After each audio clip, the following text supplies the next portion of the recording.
78번. 다음 중 채권 수익률과 채권 가격의 변동에 대한 설명으로 올바르지 못한 것은?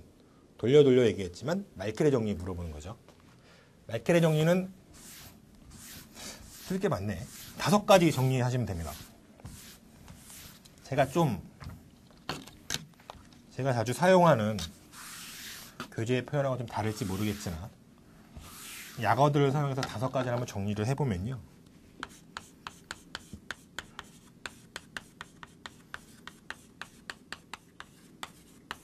첫 번째, 시장 이자율이 하락하면 채권 가격은 상승하고 시장 이자율이 상승하면 채권 가격은 하락한다.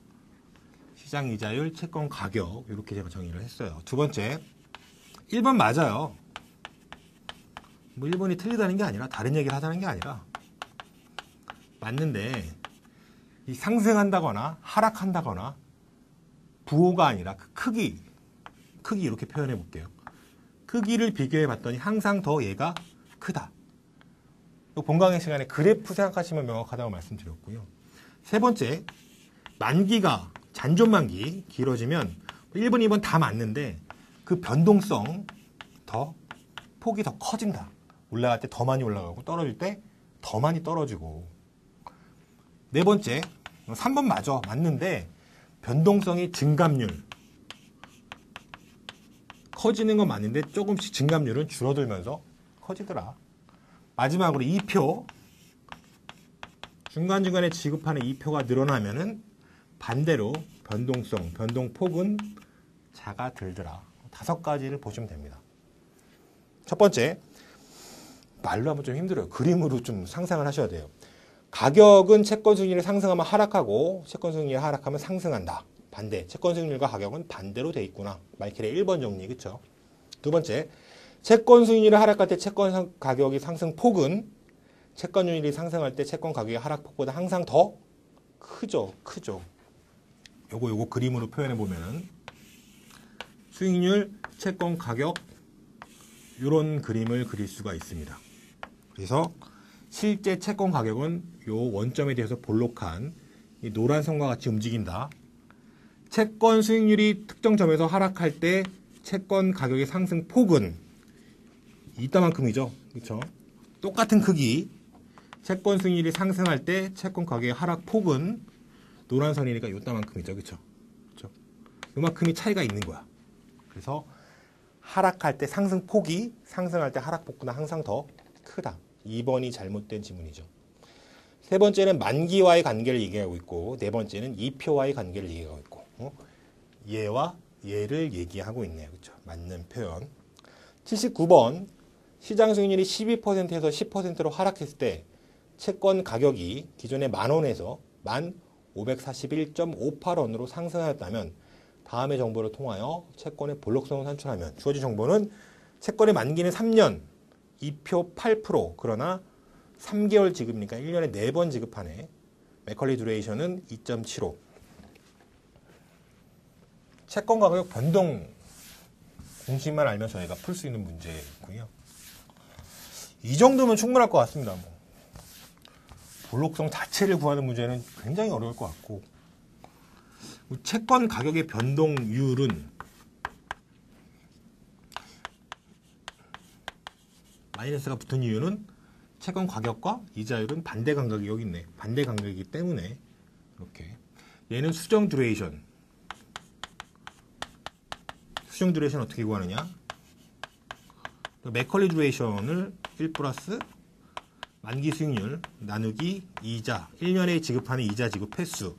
본건 같은 경우는 3개월마다 지급한다고 했으니까 4가 되겠죠. 그렇죠? 더하기 볼록성으로는 채권 가격을 무조건 높여주더라. 2분의 1 볼록성 곱하기 이자율 변동의 제곱. 이렇게 놓으면은 지금 가격 줬죠. 변동폭 이거 안 줬는데 541점 얼마 줬잖아요. 그렇죠? 10,000원에서 1,541원 됐으니까 얘는 듀레이션과 우리 이자 지급 횟수와 만기 수익률로 구할 수 있겠고 얘는 12%에서 10%로 떨어졌으니까 마이너스 0.02. 그러면 결국 다 있고 얘만 없네. 1차 방정식이네. 그렇죠? 이렇게 풀 수가 있습니다. 풀어보면 3,008 정도가 나온다. 80번. 다음에 주어진 정보를 통하여 채권에 관한 2기간에 기다되는 선도 이자율을 구하면 얼마인가? 채권의 액면은 10,000원, 2년 만기고 2표는 8% 1년에 1회 지급하는 현재 가격은 9,652원, 채권의 만기 수익률은 10%, 1기간의 현물 이자율은 S1은 6%. 못 외우겠네. 너무 많네. 자, 선도 이자율을 구하는 문제. 선도 이자율의 정의. 현재 시점에서 봤을 때 미래 특정 기간에 1년 뒤부터 1년 동안 예를 들면 적용될 이율, 우리 선도 이자율이라고 합니다. 지금 주어진 정보로 한번 캐시플로우를 한번 만들어 보면요. 2기간짜리 채권이랬으니까 이렇게만 그리면 되겠지. 그리고 2표는 8%. 1년 뒤에 2표 주고 2년 차에 2표와 원금을 주니까 이렇게 주는 거예요. 그렇죠? 자, 이것들을 만기 수익률이 있다고 한다면 만기 수익률로 다 할인해서 합치면 이 채권 가격은 얼마가 되느냐? 9,652원. 그렇죠? 첫 번째는 만기 수익률로 할인해서 합치는 방법이 있는데 걔는 뭐 지금 이 채권 가격이 나와 있기 때문에 필요 없는 거야. 그러면 현물이자 스팔레이스는 기존에 있던 1년차, 2년차, 3년차, N년차에 있는 현금 흐름을 즉각 할인하는 율이잖아요. 그렇죠? 얘는 S1으로 할인하면 되겠죠.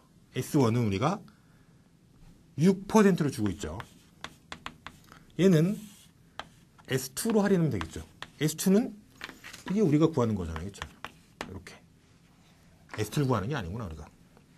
얘를 표현해 보면은 9,652원은 1년차의 현금으로는 800원을 주어진 스팟 1으로 할인하고 2년차의 현금으로는 1,800원을 뭔지 몰라요. 2년차 스팟 2로 할인을 하면 됩니다. 이건 1년차니까 한 번, 쟤는 2년차니까 두 번. 자, S1과 선도이자율은 어떤 관계를 가지느냐? S2 그림 하나 더 그려볼까요?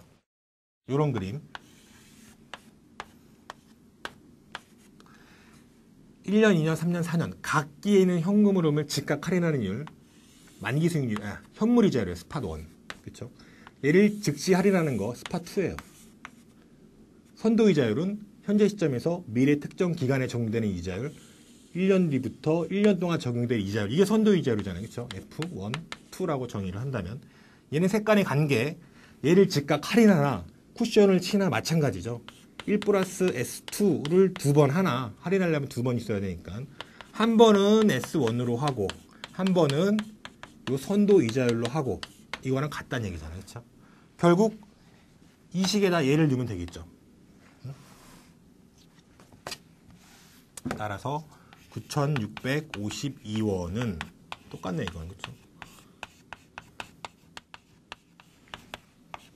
1,800원 1 플러스 0.0 S1으로 한번 할인하고 그 다음에 1 플러스 F 선도 이자율로 할인하고 다른 건 다 숫자고 얘만 미지수네. 그렇죠?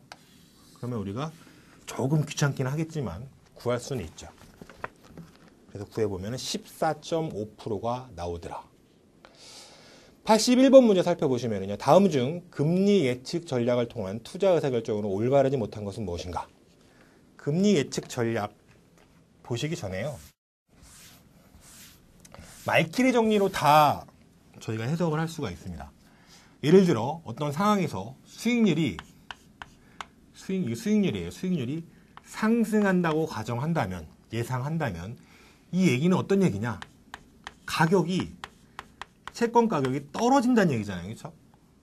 그럼 덜 떨어지게 하려면 어떻게 해야 돼? 듀레이션을 줄여버려야 되죠. 이렇게. 듀레이션을 줄이려면 만기를 줄이고 2표를 올리고 만기 수익률을 올리고 그렇게 하면 되죠. 다시 한번. 만약에 수익률이 하락이 예상되는 상황이라고 한다면 얘는 채권 가격이 상승이 예상되는 상황이랑 똑같은 거잖아요. 그렇죠? 상승이 예상돼 더 먹어야죠. 더 먹으려면 듀레이션을 올려야겠죠. 어떻게 하면 듀레이션 올리는데 만기를 늘리고 2표를 줄이고 만기 수익률을 떨구고 이러면 듀레이션이 올라갈 거잖아요. 그렇죠? 그거 하는 거예요. 첫 번째, 수익률 하락이 예상되면 가격 상승이 예상되면이잖아요. 그렇죠? 더 먹어야지. 듀레이션 올려야 돼. 만기를 늘려서.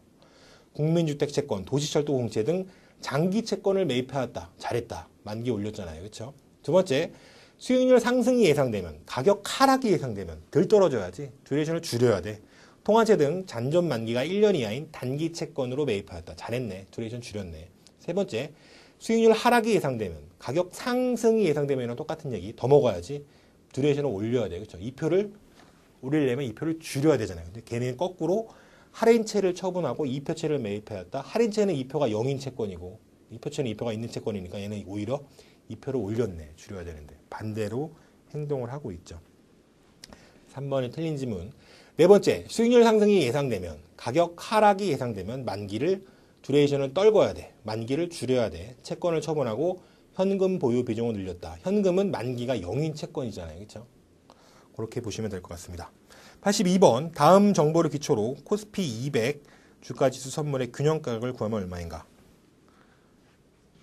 선물 가격은 1호 선물 가격은 현물 가격을 더하기 보유 비용이다. 얘를 우리는 보유 비용 모형이라고 한다. 혹은 반대로 비용의 반대, 수익이 있으면 빼주면 된다.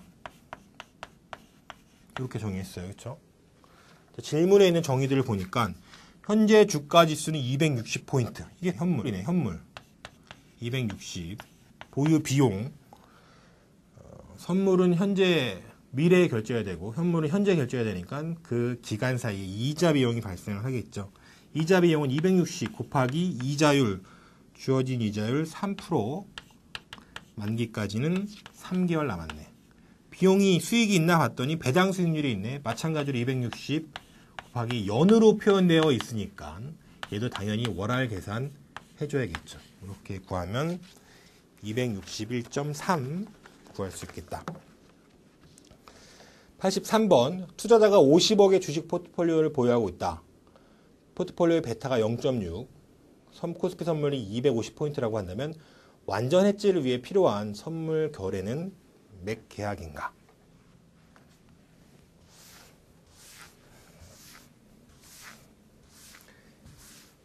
일단 해지부터 좀 간단하게 접근을 하면은요. 주식을 내가 지금 보유하고 있네. 나의 고민은 주가 하락에 따른 손실이죠.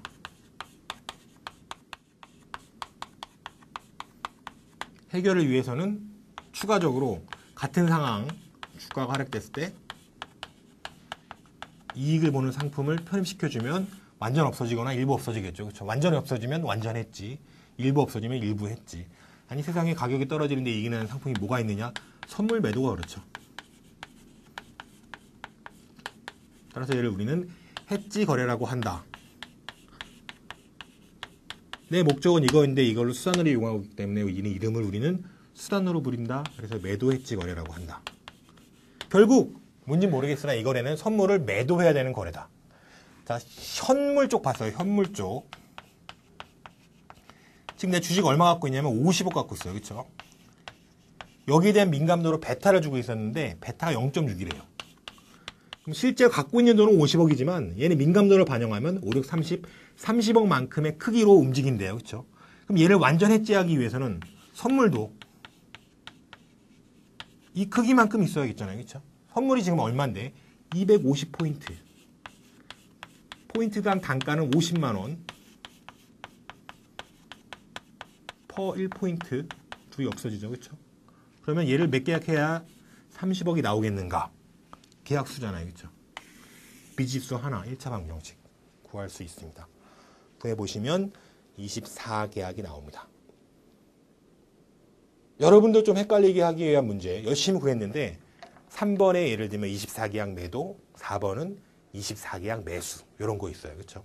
그런 거 주의하셔야 됩니다. 우리가 해지를 하려면 지금 현물을 갖고 있는 포지션이기 때문에 선물은 매도해야 해지를 할 수 있잖아요. 그렇죠?